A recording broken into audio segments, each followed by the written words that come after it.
पाठ 16 निर्भीक योद्धा। पाठ प्रवेश। अपनी मातृभूमि की आंतरिक और बाह्य तत्वों से रक्षा करना और देश तथा देश के लोगों की हिफाजत हेतु स्वयं को न्योछावर कर देना सर्वोच्च त्याग है। हमारे देश की युवा पीढ़ी में यह जज्बा कूट कूट कर भरा है। प्रस्तुत पाठ एक ऐसे ही जांबाज सैनिक अधिकारी पर केंद्रित है जिन्होंने देश के लिए आतंकियों से लड़ते हुए अपना जीवन उत्सर्ग कर दिया। वर्ष 1857 से 1947 तक के इतिहास को भारतीय स्वतंत्रता संग्राम के नाम से जाना जाता है। स्वतंत्रता की लड़ाई के इस महायज्ञ में अनेक महानायकों ने अपने जीवन की आहुति दी है। स्वतंत्रता प्राप्ति की भावना की जो लौ इन वीरों ने जलाई थी, उसकी ज्योति को स्वतंत्र भारत की नई पीढ़ी ने भी बुझने नहीं दिया।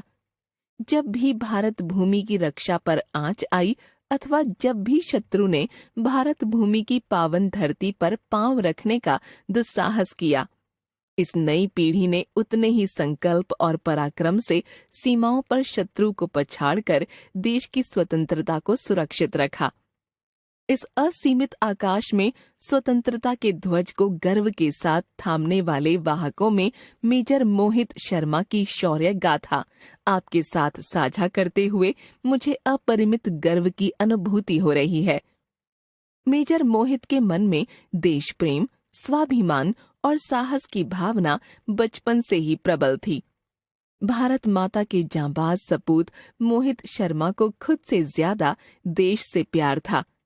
इनका जन्म रोहतक, हरियाणा में 13 जनवरी 1978 को हुआ था। मोहित के घरवाले उन्हें प्यार से चिंटू और उनके दोस्त माइक कहकर बुलाते थे। मोहित के माता पिता उन्हें इंजीनियर बनाना चाहते थे। दरअसल मोहित के घरवालों का मानना था कि उनका वजन काफी कम है, वे शरीर से भी थोड़े दुर्बल हैं। इसी कारण वे कभी सेना में भर्ती नहीं हो सकते हैं। मोहित ने मन ही मन ठान लिया था कि वे भारतीय सेना में भर्ती होकर ही रहेंगे। उन्होंने इंजीनियरिंग में एडमिशन लेने के बावजूद एनडीए की तैयारी शुरू कर दी। उन्होंने एनडीए की परीक्षा पास कर एसएसबी का इंटरव्यू भी पास कर लिया। 11 दिसंबर 1999 को आईएमए से पास आउट होकर उन्हें मद्रास रेजिमेंट में कमीशन मिली थी। इस यूनिट के अंतर्गत उन्होंने जवाबी कार्यवाही ऑपरेशन के हिस्से के रूप में कश्मीर में 38 राष्ट्रीय राइफल्स के साथ कई बार आतंकियों से लोहा लिया था और हर बार सफल हुए थे। इन वीरतापूर्ण अभियानों की सफलता के फलस्वरूप वे चीफ ऑफ आर्मी स्टाफ के प्रशस्ति प्रमाण मेडल से भी अलंकृत हुए थे। मोहित ने अपनी कश्मीर पोस्टिंग के समय कई बार आतंकियों को हराया, लेकिन उनके लिए बस इतना कुछ काफी नहीं था। वे तो वीरता के शिखर को छूना चाहते थे। वे तो साधारण से कुछ असाधारण करना चाहते थे। अपनी इसी उमंग और जोश के कारण उन्होंने भारतीय सेना की महत्वपूर्ण पलटन एक पैरा स्पेशल फोर्सेस में सम्मिलित होने के लिए वॉलंटियर के रूप में काम किया। यह पलटन उन दिनों कश्मीर के आतंकवादियों का सफाया करने के महत्वपूर्ण अभियानों में लगी हुई थी।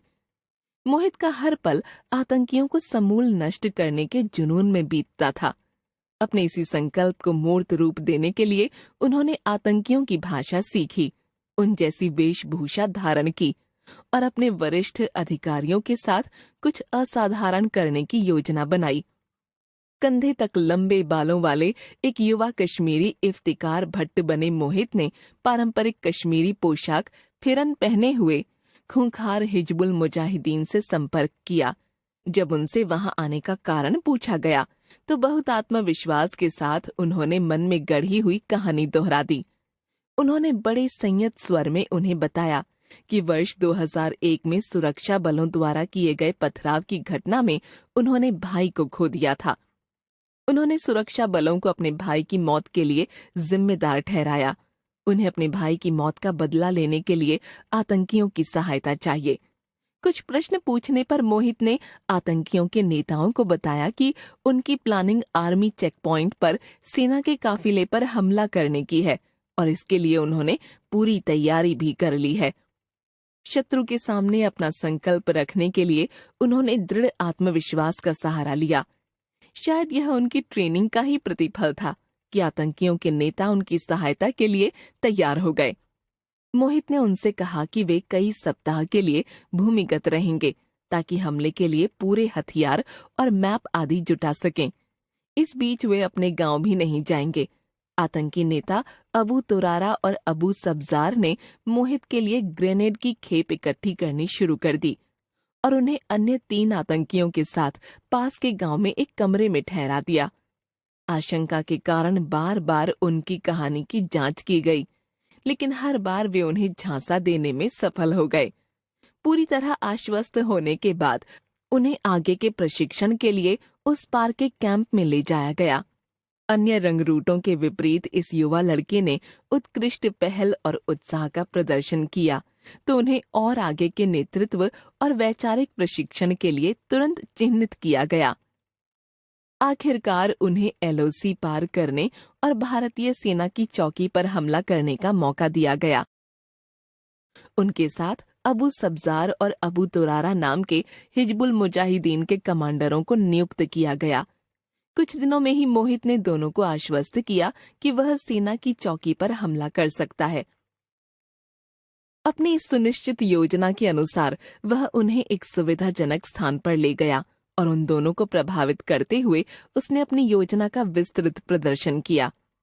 उनके कौशल को देखकर अबू सब्जार को संदेह हुआ। बिना सैन्य अनुभव वाला यह युवक इतनी सावधानी से सैन्य हमले की योजना कैसे बना सकता है? वह उससे उसकी पृष्ठभूमि के बारे में फिर से सवाल पूछने लगा।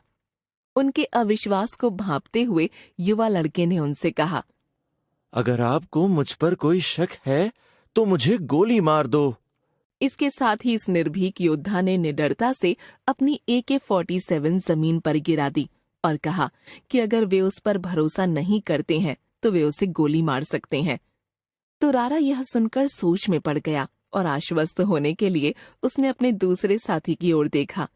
यही एक सूक्ष्म पल था जब मोहित ने अपने जीवन का सबसे महत्वपूर्ण निर्णय लिया और पीठ मोड़कर आगे चलने लगा।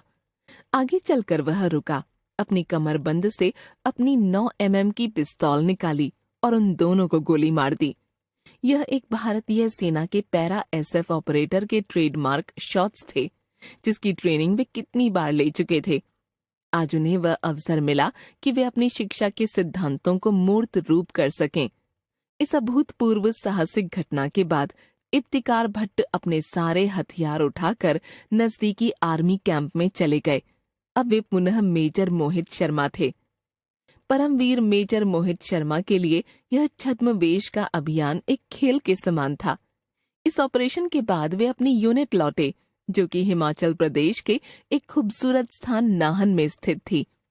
4 वर्षों तक उन्हें भारत के विभिन्न सैन्य शिक्षा संस्थानों में एक प्रशिक्षक के पद पर नियुक्त किया गया।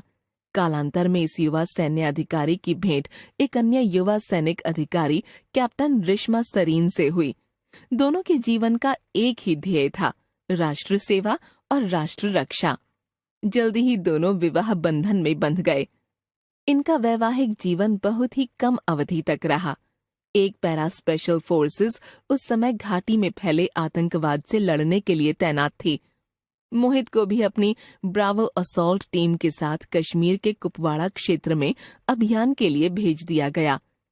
21 मार्च 2009 के दिन विश्वस्त सूत्रों के द्वारा मोहित को जंगलों में कुछ आतंकियों के छिपे होने की खबर मिली थी, जो घाटी में घुसपैठ करके आतंक फैलाने की कोशिशें करने वाले थे।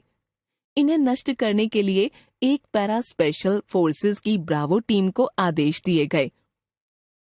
शत्रु को परास्त करने की मंशा से मोहित ने पूरे ऑपरेशन की योजना बनाई और अपनी कमांडो टीम का नेतृत्व करते हुए घने जंगलों में शत्रु की टोह लेते हुए अंधेरे को चीरते हुए आगे बढ़ते रहे। ऐसे अभियान में शत्रु का पलड़ा हमेशा भारी होता है, क्योंकि उन्हें उस जंगल के चप्पे चप्पे की पहचान होती है। इसके विपरीत हमारे सैनिकों को उन्हें अंधेरे में ढूंढकर उन पर प्रहार करना होता है। इस अभियान में भी आतंकी तीनों तरफ से फायरिंग कर रहे थे। मेजर मोहित बड़ी कुशलता से अपनी टीम को आगे बढ़ने के निर्देश देते रहे। उस जंगल के हर कोने से परिचित आतंकियों की फायरिंग इतनी सही निशाने पर थी कि मोहित की टीम के 4 कमांडो तुरंत ही उसकी चपेट में आ गए। उस समय मोहित रेंगते हुए अपने साथियों तक पहुंचे और उनकी जान बचाई। इसी बीच उन्होंने आतंकियों पर ग्रेनेड फेंके। 2 आतंकी वहीं ढेर हो गए। आमने सामने के इस युद्ध में मेजर मोहित के सीने में एक गोली लग गई। इसके बाद भी वे रुके नहीं। बुरी तरह घायल होने के बाद भी अपने कमांडोज को निर्देश देते रहे। अपनी गहरी चोट को बिल्कुल नजरअंदाज करते हुए उन्होंने आगे बढ़कर फिर से शत्रु पर हमला किया और बचे हुए आतंकियों को ढेर किया। इस अभियान में वीरता और संकल्प की मूरत वीर योद्धा मेजर मोहित अपनी मातृभूमि की रक्षा करते हुए शहीद हो गए। उनके अंतिम शब्द थे, देखना एक भी ना बचे।